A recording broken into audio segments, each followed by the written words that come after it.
तो यही है कि हम ही को घर जाना है। आप हमारे कैंप हमारे घर में आए हैं, इसके लिए आपका तहे दिल से शुक्रिया अदा करते हैं, आपका आभार व्यक्त करते हैं। ज्यादातर आदमी हमनी के इलाका के बाड़न तो भोजपुरी में बोलल दे, ठीक बनाओ। शाहबाद के बहुत आदमी हमें बाड़न, कुछ गया, अरवल, जहानाबाद, औरंगाबाद के भी आदमी लोग बाहर। देखिए, हम जब से पैदल चले शुरू कैले बानी 150 दिन के करीब करीब हो गए। सुबह से शाम तक हम पैदल चलते हैं, गाड़ी पर नहीं चढ़ते हैं। ईमानदारी और शुद्धता से ये प्रयास कर रहे हैं कि हर जगह पैदल चल के जाएं, लोगों से मिलें, समझें कि आखिर बिहार की ये दुर्दशा क्यों है। वो तो काम चल ही रहा है। जिस परिचय से आप लोग हमको जानते हैं, चुनाव लड़ना लड़ाना, उस काम को हमने छोड़ दिया है। हम किसी का चुनाव नहीं लड़ा रहे, अभिराम शर्मा जी का भी चुनाव नहीं लड़ा रहे। लेकिन हम जब पैदल चल रहे हैं तो हर गांव में ज्यादातर जगह हम लोग स्कूल में ही रुकते हैं, क्योंकि स्कूल के पास ही उस तरह का ग्राउंड है या वित्त रहित जो विद्यालय महाविद्यालय चल रहे हैं, कागज पर ही चल रहे हैं लेकिन चल तो रहे हैं। उनके पास वो जमीन है जहां ये 2 एकड़ 3 एकड़ में ये व्यवस्था बनाई जा सके। तो करीब करीब सब गांव के शिक्षक लोग जब हम जाते हैं वहां तो मिलते हैं, और उनकी शिकायत वही है जो आप उसके भुक्तभोगी हैं कि भैया नियोजित शिक्षक की हालत बहुत खराब बा, हमने के कोई सुने वाला नहीं थे। तो हमने आप कई बार शिक्षकों को बहुत कड़े शब्दों में भी कहा कि भाई हम आपकी मदद क्यों करें, हम आपका मदद करें क्यों, आप तो स्वयं की मदद नहीं कर रहे हैं। तो कई जगह पर शिक्षकों को बुरा भी लगा होगा कि हमारे पास भाई हम दल बनाए नहीं है, हम आपका आंदोलन लड़ने नहीं आए, हम तो अपना काम कर रहे हैं, हम आपका आंदोलन अपने सर पर क्यों ले लें। लेकिन हर दूसरे तीसरे चौथे 5वें दिन कोई न कोई शिक्षक समूह मिलता है और उसकी अपेक्षा इतनी ही होती है कि भैया रउआ आवाज लगाएं, आप बोलिएगा तो बात हो जाएगा। हम आपको बता रहे हैं हमारे बोलने से आपका काम नहीं होगा, हम आपको झूठ नहीं बोलना चाहते। आपको 2015 में हमने देखा है, हम उस समय प्रचार कर रहे थे नीतीश कुमार का, तो शिक्षक संगठनों ने भाजपा और भाजपा के नेतृत्व के कहने पर उस समय पूरी ताकत से भाजपा की मदद की। आप जिसका मदद किए वो चुनाव हार गया।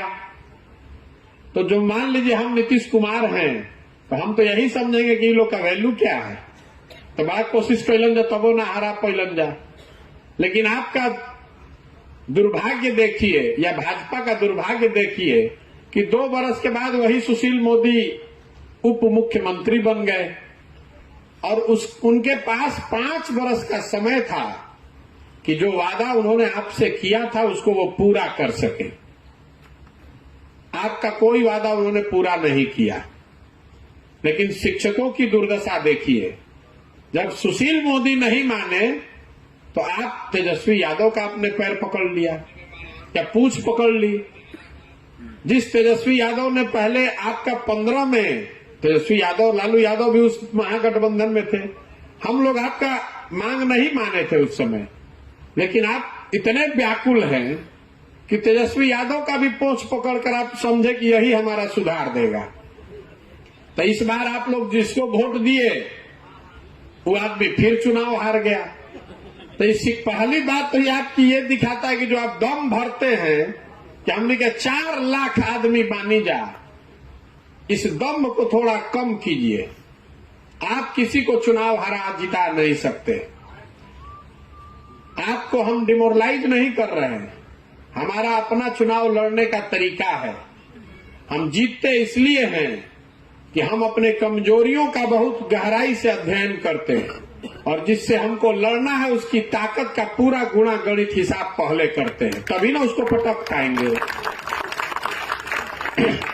रउआ सब में से कुछ आदमी बंगाल में हमारे वो वक्तव्य सुनले हुई चुनाव से पहले खेला हो गए ना, हमने कहा चुनाव के 4 दिन पहले कि भाजपा यहां पर बहुत ताकत से लड़ रही है, मोदी जी बहुत लोकप्रिय हैं, सारा हिंदी भाषी लोग भाजपा को वोट दे रहा है, बहुत ज्यादा पोलराइजेशन भी है और दलित भी एक सिरे से वोट दे रहा है भाजपा को। लेकिन भाजपा को 38 से 40% वोट आएगा इस सब के बावजूद, और 100 का आंकड़ा पार नहीं होगा। तो भाजपा वाले लोग अपने चालाकी में समझता है कि बहुत होशियार हैं, हल्ला किया कि प्रशांत किशोर तो चुनाव लड़ने से पहले ही हार मान गए, उसको पता ही नहीं चला कि किस जाल में वो फंस रहा है। अरे चुनाव के पहले 4 दिन पहले हम अपने वर्करों को बता रहे हैं कि खड़े रहना, ढीला नहीं पड़ना, बहुत बड़ी लड़ाई है। तो कितना पर पटके? 77 पर। और जिस टीएमसी को आपने मान लिया था कि ये हार गई है, उसको 220 पर जाकर उसका काटा रुका। ये इसलिए है कि हम भाजपा की जो ताकत है बंगाल में, उसको हमने बहुत गहराई से देखा होगा, उसका अध्ययन किया होगा। ये गुणा गणित निकाला कि भाई इसको 40% वोट आएगा, तो अगर इसको हराना है तो हमको 45% से कम वोट नहीं आना चाहिए। हम लेकर आए 48% वोट, भाजपा को आया 38% वोट।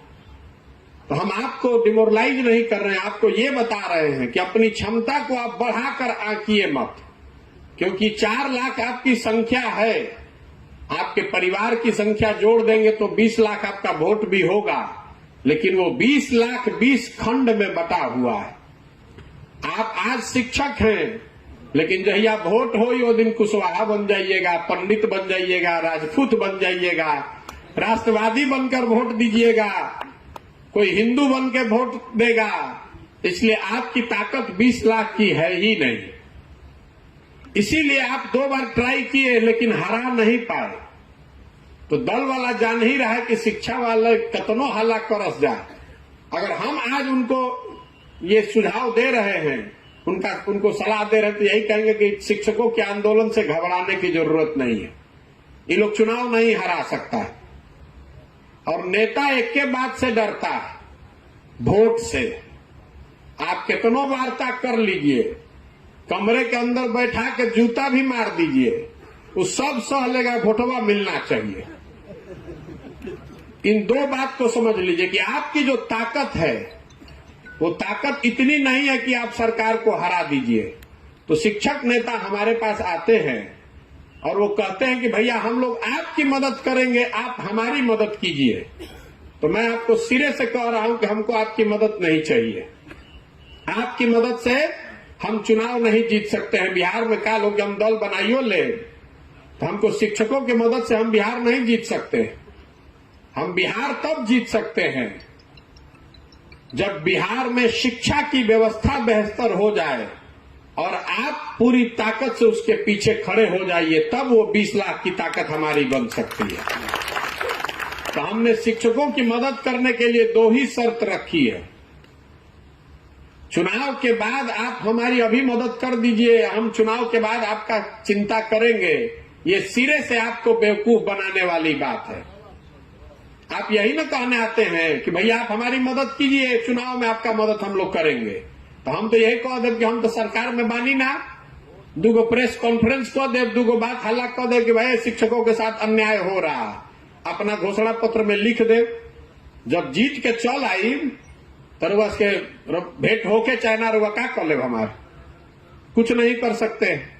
तो इसलिए फिर से ठगे जाने वाले रास्ते पर मत जाइए, ये मेरा पहला सुझाव है कि हाँ आप हमारी मदद पहले कर दीजिए, उसके बाद हम आपका चिंता करेंगे। घोषणा पत्र में लिख देने से तो आपकी दशा वही होगी जो सुशील मोदी के साथ हुई, जो तेजस्वी यादव के साथ हुई, वही दशा आपकी प्रशांत किशोर के साथ, जनसुराज के साथ भी होगी।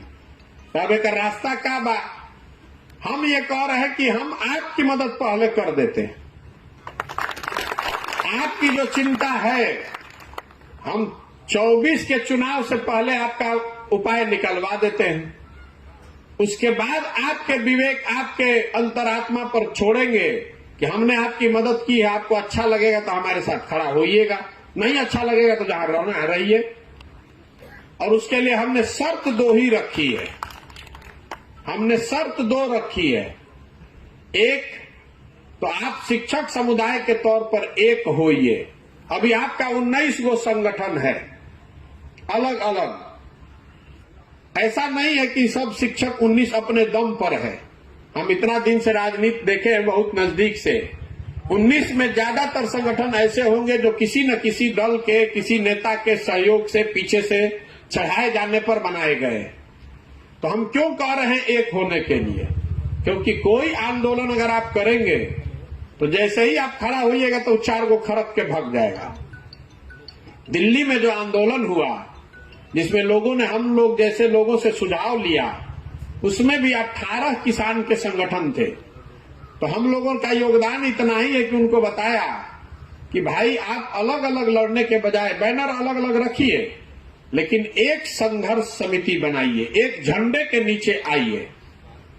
उन्होंने फ्रंट भी अलग अलग बनाया। दिल्ली में 7 गो रास्ता घुसे के बाद ओकरा के घेरे के बात भइल तो कहीं उग्राहा जी ने घेरा, कहीं राज्यपाल की संगठन ने घेरा, अलग अलग किसान संगठनों ने जिम्मेवारी ली, लेकिन लड़े सब एक बैनर के तहत। तो हमने शर्त एक ही रखी है कि आप 19 संगठनों को या तो एक संगठन बनाइए या एक संघर्ष समिति बनाइए। और दूसरी बात, आंदोलन किस मुद्दे पर होगा वो हम डिसाइड करेंगे, आप नहीं कीजिएगा। आपको अपने वेतनमान से न मतलब है, आपको गैर शैक्षणिक कार्य से हटने से मतलब है, आपको इससे मतलब है कि आपका सर्विस कंडीशन सुधर जाए। वो जिम्मा हम पर छोड़िए, लेकिन आंदोलन कैसे होगा वो हम डिजाइन करते हैं। आपको शरीर से ये खड़ा होना है कि आप 4 लाख लोग एक साथ हैं, तो आप लोग ये तय कर लीजिए